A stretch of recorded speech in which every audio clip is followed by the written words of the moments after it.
Hey everyone, Joe here. Today I'd like to do a review on the Rokinon 14mm f2.8 EDIF AS UMC lens. That's actually quite a mouthful. I had to actually look here to remember. I've had this lens for a while now, probably about 2 months. Been really rigorously testing it out, decide if I like it or dislike it, and I can tell you, I do like this lens quite a bit. I got this lens off Amazon for just under $300 US, and if you're interested in it whatsoever, please check out my Amazon affiliate link down the bottom. It doesn't cost you any extra, but it helps support the channel so I can get in more gear and stuff to actually review. So that said, let's talk about the camera. Well, not camera, the lens. First of all, Rokinon, Samyang, Bauer, and Samyang may actually produce it under a few other names. The actual main company that does produce it is Samyang out of South Korea. A very good lens company. And this lens is actually one of the proof is they actually do great lens. Pretty thick little cap. Now this is a cap's that big because the pedal type lens hood that's on this lens is made onto it. You cannot take it off whatsoever. So one of the big downsides is to it, it cannot put a screw-on filter. So as much as I'd love to put a circular polarizer on this lens, it isn't happening. Now, somebody did mention to me a while back that you can get a special lens attachment apparatus. I haven't found it yet. I've been really looking. So you can put, other filters on front of it, the big square type. Still looking. I'm going to find it. If I do, I'll be sure to put another link down in the description. Now, a lot of people may be put off by the whole manual aperture thing. And really, it's easy to adjust right here. If you adjust it on the lens, adjust it in the camera, I really don't see no difference. The only real downside to it is that this particular model here is not what they call chipped. So my camera has no damn clue whatever aperture they're using.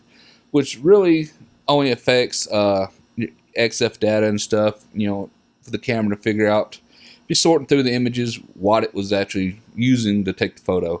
My 70D thinks every time I stick this lens on, it's a 50mm, which obviously is not. But other than that, it's no really big deal unless you're trying to figure out later on what was the exposure setting you used. Now, the other thing is the manual focusing. Now, it has a huge throw on it, and the numbers here are what I have tested out, really accurate. So, most of this, however, is from like this point all the way over, which is about 2/3 at least, if not more, for up close images and photos and stuff.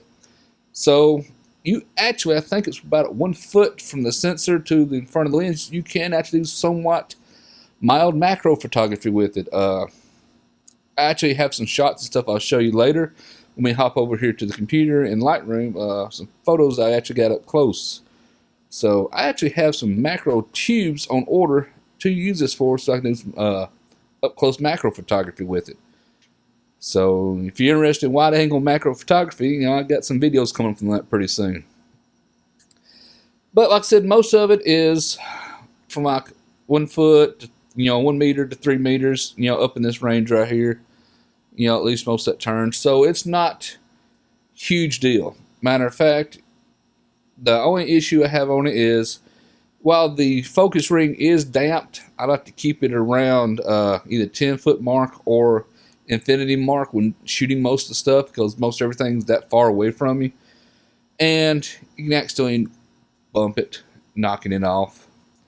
I was doing some video work, and, testing out the video, and accidentally bumped it one day. I wanted to come in here on the computer and actually look, and everything was out of focus. So that's the only real downside to it, is you got to watch the focus ring. So, but other than that, the markings are accurate. So if you put it on infinity and you go to shoot into the wild blue yonder, it is accurate. And like I said, I have a lot of videos coming up at the end of the video. So if you like time-lapse videos, which is the reason I got this, I got some at the end of the video. So make sure you check that out. Now let's talk about build quality. It is a mostly metal construction lens, and you can feel it too. It's got some heft to it. It's not the heaviest lens I got, but it is quite heavy. The pedal top hood is fairly thick. Does a great job, reducing most of the flare, because this is a huge spherical element in front, which other fancy word for it's round. It has a nice metal mount. It is unchipped. The marking for the Canon was hard to see. It has a small little dot. So I helped myself out and put a blue magic marker spot on it. What else can I say about it? Oh yeah, this has a lot of coatings and stuff. It has what's called extra low dispersing glass in it. It has what else is it? It is internal focusing, obviously, but it has a lot of multi coatings and stuff on it. And for my testings, despite the fact you can't put filters and stuff on it, it actually does a really good job at rendering the images and stuff, getting a lot of detail out without losing a lot of image detail and picture loss, from the lens and stuff. So the coatings on the lens are actually doing a great job on this thing. And overall, I've been really, really pleased and very happy to own this lens. Now, you're probably wondering about lens flare. It does about average. I actually have a video at the end. Check it out at the end of this video. So you can, testing out. Being 14 millimeter, it's okay for video. It would be nice if it had image stabilizer. Of course, it'd also be nice if it had, a focusing motor also, but it doesn't. Which you expect for under $300 US. It actually, in my opinion, for the image quality you get, it exceeds the cost. This is a super great lens. So I know everybody's dying to do some pixel peeping. Let me just add before we hop over to the Lightroom that this is also for full frame. I haven't tested out on full frame. I tested out on crop sensor because I wanted about a 20-ish millimeter equivalent for some time-lapse videos. So that's why I got this one. So without waiting any longer, let's hop over to Lightroom. Let's do a little picture pixel peeping, and so you can take a look at some of the images and see if you like this or not. Hey everyone, so let's do some pixel peeping here. Now the first image isn't a lot of detail to it here. Now I just want to say this was taken ISO 800 at 1/4 of a second. So just let you know it's aperture f2.8 obviously.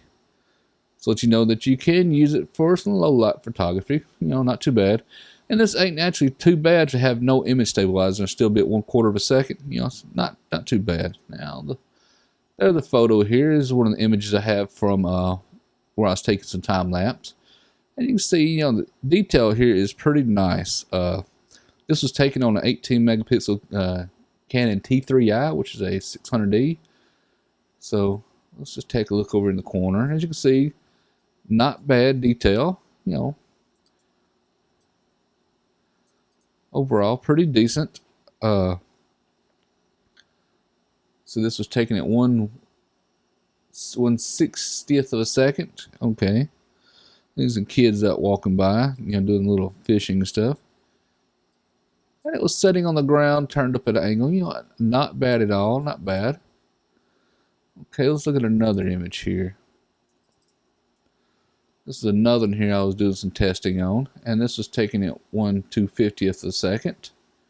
ISO 100. Let me zoom in here. As you can see, the detail's pretty decent over here on the sides. Not bad at all. You can see the detail here in the center is also really, really nice. And what I mentioned, even though I don't have a circular polarizer in here, you can tell it didn't pick up a lot of huge glare off the water and stuff. It's really not that bad. I wished I could still have one. It would still help. But overall, not too bad. The sky and stuff still holds quite a bit of detail and stuff in it. Fairly impressed. And here's one where I have a time lapse I was getting in my backyard while I was getting the sun actually setting. You can see the detail and stuff's pretty decent here, And this was taken at 1/125th of a second, ISO 100. also on a T3i, 82 megapixel camera. And you can see in the corner detail is actually really nice here. You know, that's one thing about wide angle lenses, you lose a lot of detail in the corners. You know, overall this picture is actually really good. Now, like I said, this is on a crop sensor camera. This is a full frame lens, so you know, I don't know how this performs say on like a 6D. So you have been warned. And I was talking about earlier about macro photography and stuff. And you know, look at the images here. You can see it gets really close. It is a kind of a unique learning curve to get macro photography with this lens. You can see I got pretty close to these flowers and stuff. And they look really nice. Now, these flowers, you know, look kind of big here, but in reality they're about the size of a nickel. So you can get pretty close with that lens. Now it's a challenge to work out the depth of field and stuff.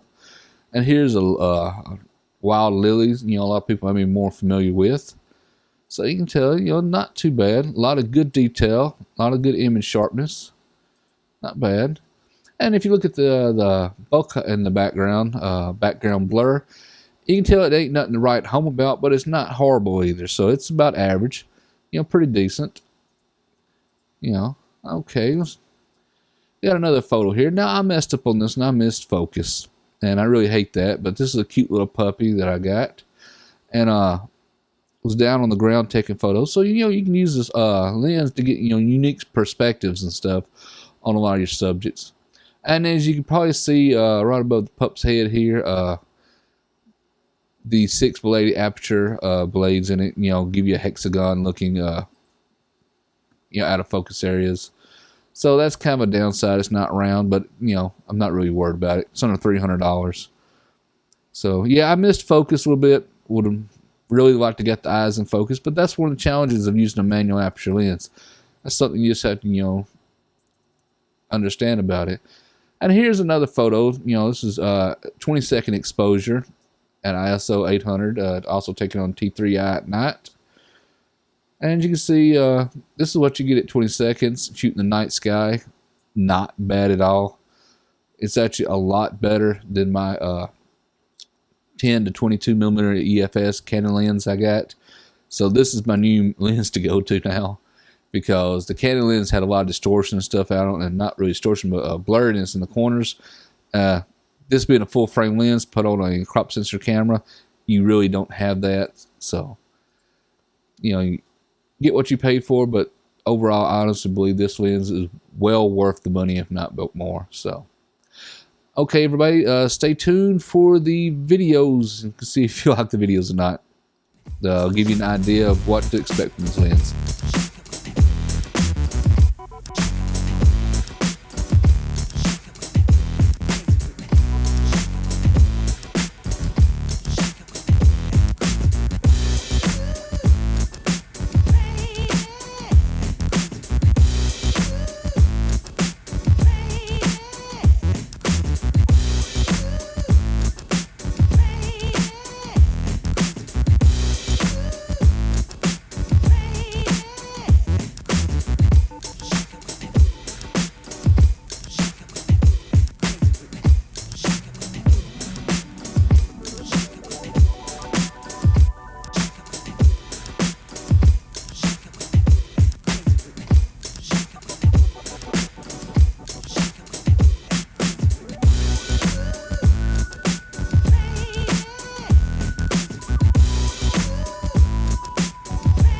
Okay, everyone, so I hope you found this review useful. If you do, a big thumbs up. If you're interested in the lens, again, you know, please check out Amazon affiliate link down the bottom to help support the channel. It doesn't cost you any extra, but like I said, it does help support a little bit for us to get more gear in.